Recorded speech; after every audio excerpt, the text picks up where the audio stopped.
Hello friends, आज हम लोग जॉन कीट्स की लिखी एक पोएम पढ़ने जा रहे हैं जिसका टाइटल है ओड टू ऑटम।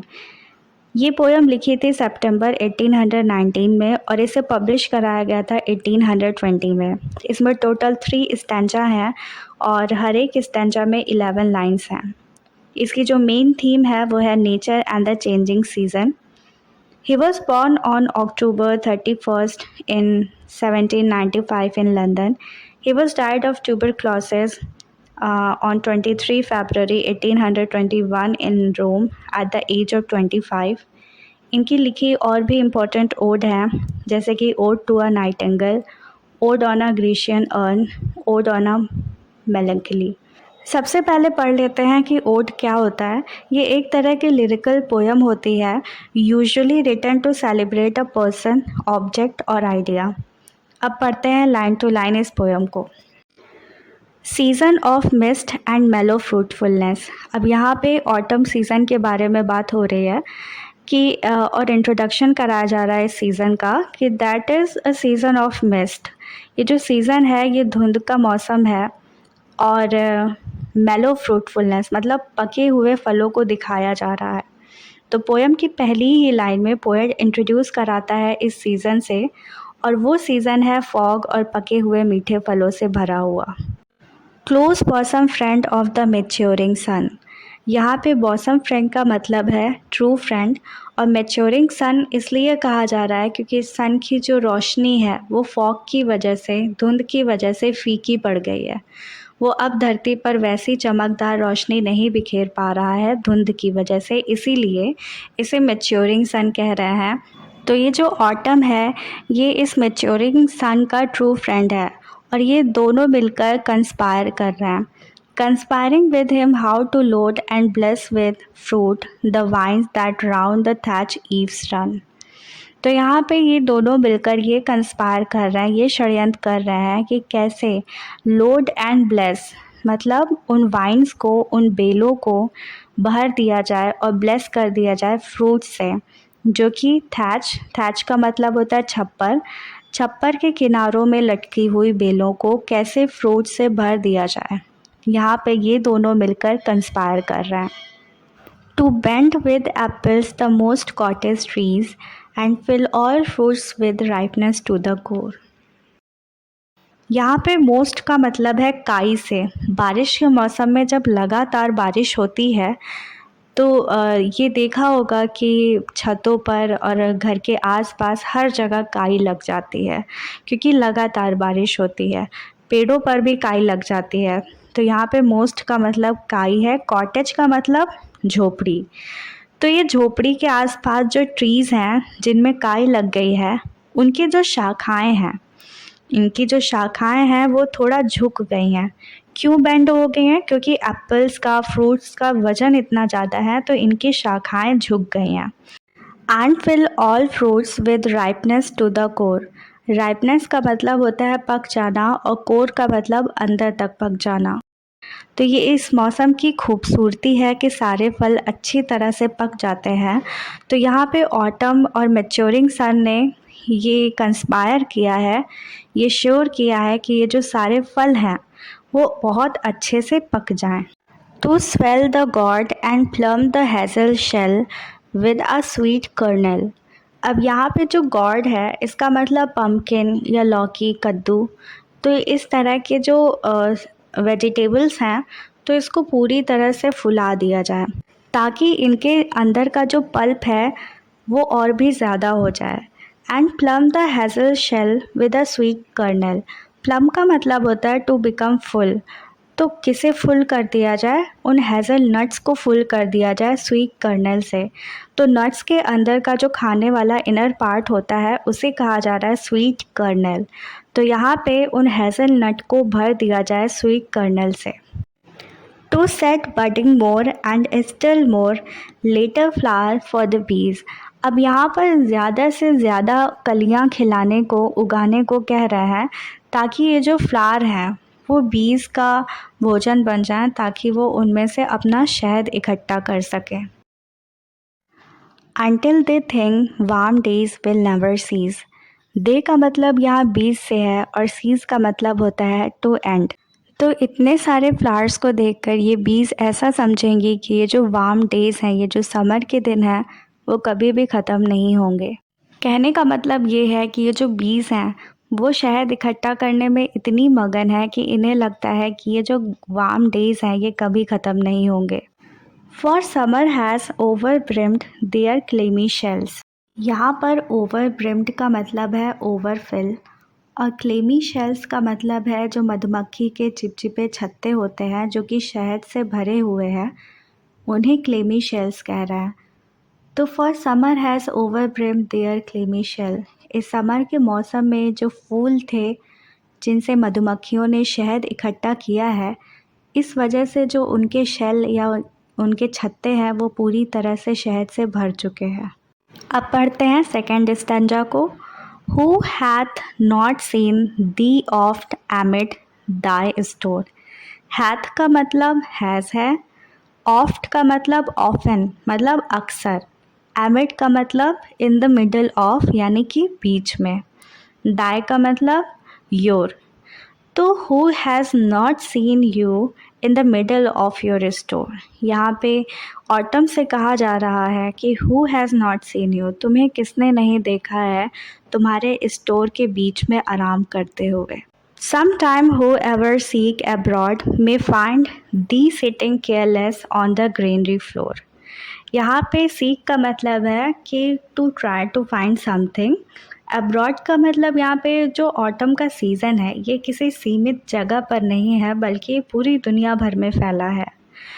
तो अगर कोई कोशिश करेगा कि हर अब्रॉड मतलब अपनी दुनिया से अलग बाहरी दुनिया में देखने की, तो वो तुम्हें पाएगा। यू सिटिंग केयरलेस, कि तुम बिल्कुल केयरलेसली बैठे हुए हो। कहाँ पर? ग्रेनरी फ्लोर पर। ग्रेनरी होता है जहाँ पर बहुत सारा अनाज स्टोर किया जाता है। Thy hair soft lifted by the winnowing wind. Winnowing अनाज को साफ़ करने का एक प्रोसेस होता है जिसमें विंड की मदद से, हवा की मदद से अनाज में जो लाइटर कंपोनेंट होते हैं जैसे कि चाफ या हस्क जिसे भूसा कहते हैं, उसको ब्लो करना या उस अनाज में से अलग करना। हमारे यहाँ इस प्रोसेस को अनाज को उसाना कहते हैं। इसमें होता क्या है कि सूप की मदद से अनाज को थोड़ी ऊंचाई से हिलाते हुए हवा के सामने गिराया जाता है, जिस वजह से जो लाइटर पार्ट होता है जो कि हस्क होता है वो थोड़ा दूर गिरता है और जो साफ़ अनाज होता है वो एक तरफ इकट्ठा हो जाता है। तो इस विनोइंग विंड की वजह से जो तुम्हारे बाल हैं वो धीरे धीरे हिल रहे हैं। On a half reaped furrow sound asleep। Half reaped का मतलब है उन क्रॉप से जो कि पार्शली हार्वेस्ट की गई हैं, अभी पूरी तरह से उन क्रॉप्स को हार्वेस्ट नहीं किया गया है। और फरो का मतलब होता है जब खेत की जुताई होती है तो जब हल चलाया जाता है तो एक गहरा लंबा ट्रैक बन जाता है। उस गहरे लंबे ट्रैक में पानी फ़्लो होता है, उसको फ़रो कहते हैं। तो उन फ़रों पर तुम सो गई हो या तुम्हें नींद आ गई है। Drowsed with the fume of poppies. Fume का मतलब होता है सुगंध और पॉपीज़ एक नशीला पेड़ होता है। और ड्राउज का मतलब होता है इनएक्टिव हो जाना, ये थोड़ा झपकी लेना। तो पॉपीज़ की सुगंध की वजह से तुम थोड़ा इनएक्टिव हो गई हो, तुम सो गई हो। While thy hook spares the next swath and all its twined flowers। यहाँ पर ऑटम को एक हार्वेस्टर की तरह दिखाया जा रहा है और वो हुक का यूज़ करता है हार्वेस्टिंग के लिए, जो कटाई के लिए यूज़ किया जाता है। जो तुम्हारा हुक है जिससे तुम्हें हार्वेस्टिंग करनी थी नेक्स्ट स्वैथ को, नेक्स्ट जगह को, वहाँ पे तुमने हार्वेस्टिंग नहीं की है, वहाँ छोड़ दिया है उसके ट्विस्टेड फ्लावर्स के साथ जो कि अभी भी खिले हुए हैं। And sometimes like a gleaner thou dost keep steady thy laden head across a brook। यहाँ पे ग्लीनर का मतलब है जो हार्वेस्टिंग के बाद बचे हुए अनाज को बीनता है या समेटता है। पानी की बहती धारा या नाले को पार करते समय, तो जो ऑटम है जिसे वुमेन से कंपेयर किया जा रहा है, तो ब्रूक का मतलब होता है पानी की धारा या कोई नाला जिसमें पानी बहता है। तो पानी की बहती धारा या नाले को पार करते समय वो बहुत ही सावधानी से बैलेंस बनाकर चल रही है। स्टेडी का मतलब सावधानी से या बैलेंस बनाकर चलना, और लेडन का मतलब होता है लदा हुआ। तो उसके सर पर अनाज लदा हुआ है, इस वजह से वो बहुत सावधानी से उस पानी की धारा को पार कर रही है। तो इस पोयम में ऑटम को पर्सोनिफाई किया गया है एज अ वुमेन, मतलब वुमेन से कंपेयर किया गया है। फिर वो आगे क्या करती है, और by a cider press with patient look. Cider press वो मशीन होती है जिससे सेब का रस निकाला जाता है, और वो उसको बहुत ही धैर्यपूर्वक, बहुत ही पेशेंट लुक दे रही है, बहुत धैर्य से देख रही है। Thou watchest the last oozing hour by hour। और इस मशीन से जिसमें सेब का रस निकल रहा है, उसमें रस की आखिरी बूंदों को गिरते हुए घंटों देख रही है। तो ओजिंग इस मशीन से निकलती धीमी धीमी बूंदों को कहा जा रहा है। Where are the songs of spring, ay where are they. Ay का यूज़ किसी एक्सप्रेशन को शो करने के लिए किया जाता है, तो यहाँ पे सैडनेस को शो किया जा रहा है और पूछा जा रहा है कि वो जो बसंत का मौसम था और उसमें जो गीत होते थे वो कहाँ चले गए हैं। Where are they, think not of them, उनके बारे में मत सोचो। दाव हैज़ दाई म्यूज़िक टू। तो यहाँ पर कहा जा रहा है कि बसंत की याद में खुद को दुखी मत करो, बल्कि इस मूवमेंट मतलब प्रेजेंट सीज़न की खूबसूरती को देखो और इसे एंजॉय करो। While barred clouds bloom the soft dying day. यहाँ पे बार्ड क्लाउड का मतलब एक स्पेशल अरेंज्ड पैटर्न वाले बादलों से है जो लंबी पट्टी की तरह दिख रहे हैं और जो ढलते हुए सूरज के रंगों से भर जाते हैं।